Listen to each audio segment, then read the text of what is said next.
आपके सामने एक सुंदर भारत नाटक प्रस्तुत करने जा रहे हैं। आशा है आप सब इसे ध्यानपूर्वक देखेंगे। धन्यवाद।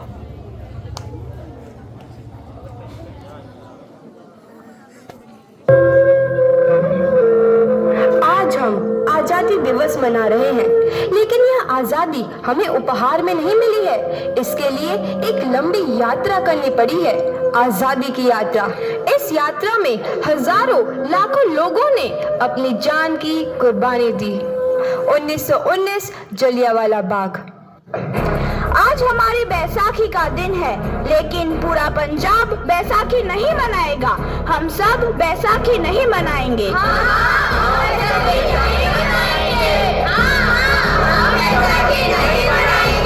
जब तक हम अंग्रेजों को भारत से बाहर नहीं निकाल देते, पूरा पंजाब बैसाखी नहीं मनाएगा।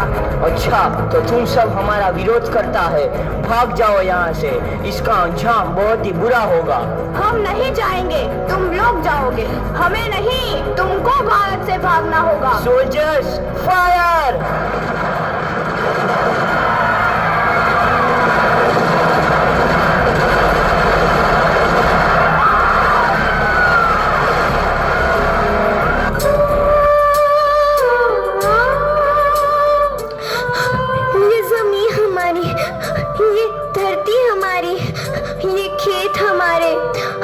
अभी थोड़ी देर पहले हमारी ये फसलें लहरा रही थी, पर इन अंग्रेजों ने हमारी फसलें बर्बाद कर दी।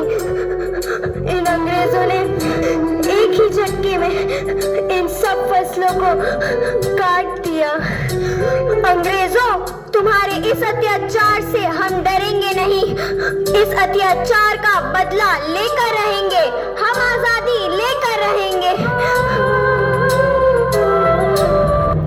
जलियांवाला बाग हर हिंदुस्तानी की आंख नम कर गया। इस कांड में कितने मासूमों की आहुति चढ़ गई। इतनी हैवानियत से इंसानियत कत्ल कर दी गई। जलियांवाला बाग के हत्याकांड ने आजादी की आग में घी देने का काम किया। मासूम औरतों, बच्चों की दर्द भरी चीखें और सिसकियां इनकलाब का गूंज बनकर उभरी।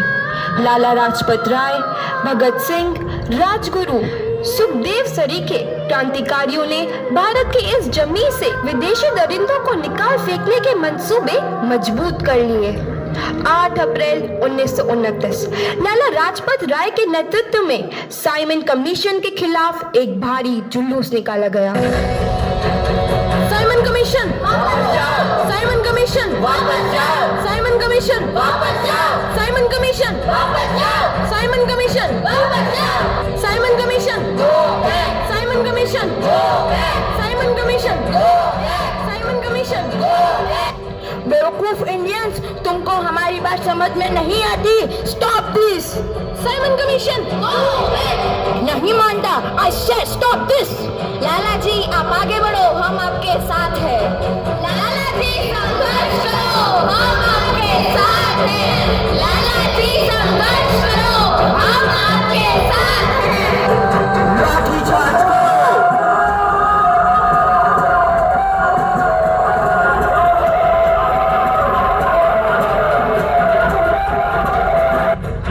अरे लाला जी को तो बहुत गहरी चोट लगी है, उनका सर फट गया है। मेरे शरीर में लगी एक एक लाठी अंग्रेजी सरकार के कफन में कील का काम करेगी। ये आजादी की लड़ाई रुकनी नहीं चाहिए।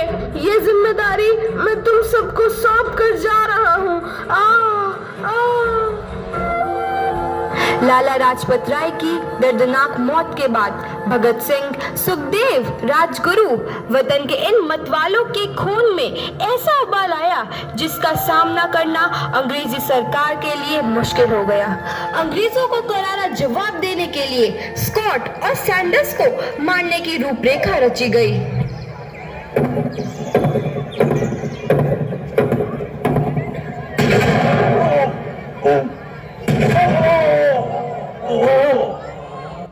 सैंडर्स मारा गया। चारों तरफ तहलका मचा था। दीवारों पर लिखा था, लाला जी की मौत का बदला ले लिया गया है। भगत सिंह समेत सभी वहां से फरार हो गए। 8 अप्रैल 1929 दिल्ली में ब्रिटिश सरकार की सेंट्रल लेजिस्लेटिव असेंबली की बैठक में 2 बम धमाके की आवाज सुनाई दी।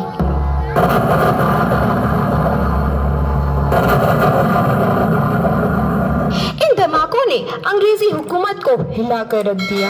इस घटना को अंजाम देने वाले भगत सिंह, राजगुरु और सुखदेव ने अपने आप को अंग्रेजों के हवाले कर दिया। 1930 को अदालत ने अपना फैसला सुनाया। मुलजिम भगत सिंह, मुलजिम राजगुरु, मुलजिम सुखदेव को दफा 121 और दफा 302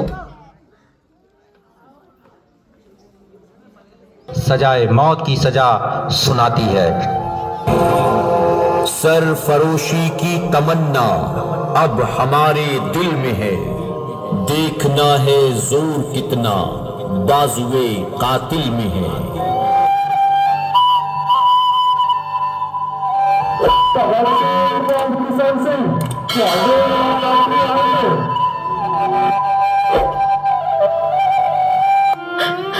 पुत्र की हाल है तेरा।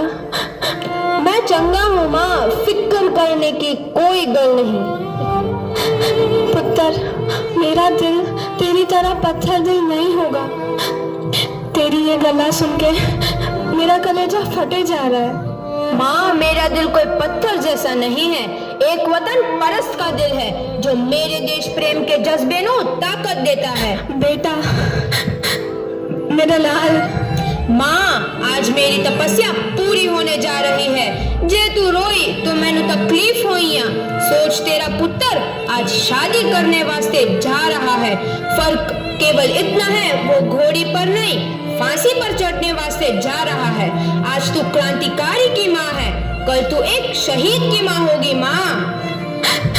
पुत्र भगत, तू इतनी छोटी उम्र में हम सबको छोड़ के चला जाएगा।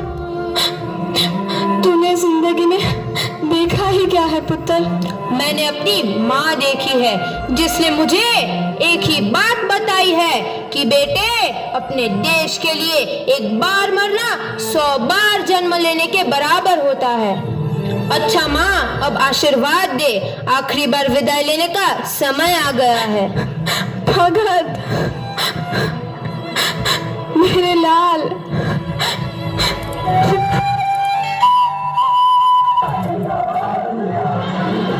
भगत सिंह, तुम्हारी कोई आखिरी ख्वाहिश?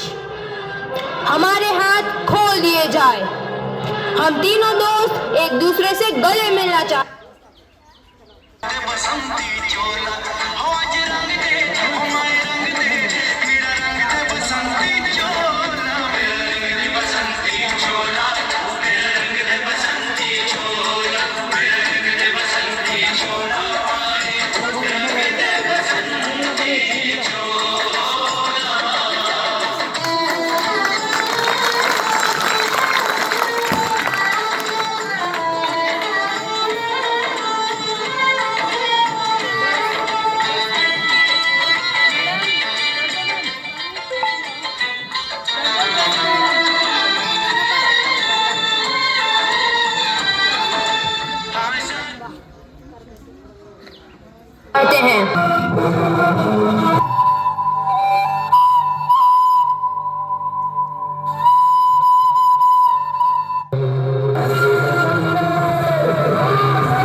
नौजवान के मन में आजादी की नारा जोर पकड़ रहा था।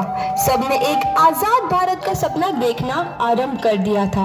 हर कोई अपने अपने ढंग से इस महायज्ञ में अपनी आहुति दे रहा था। सुभाष चंद्र बोस, रानी लक्ष्मीबाई, तात्या टोपे और मंगल पांडे जैसे शहीदों की कुर्बानी रंग लाई। 15 अगस्त 1947 को भारत आजाद हुआ।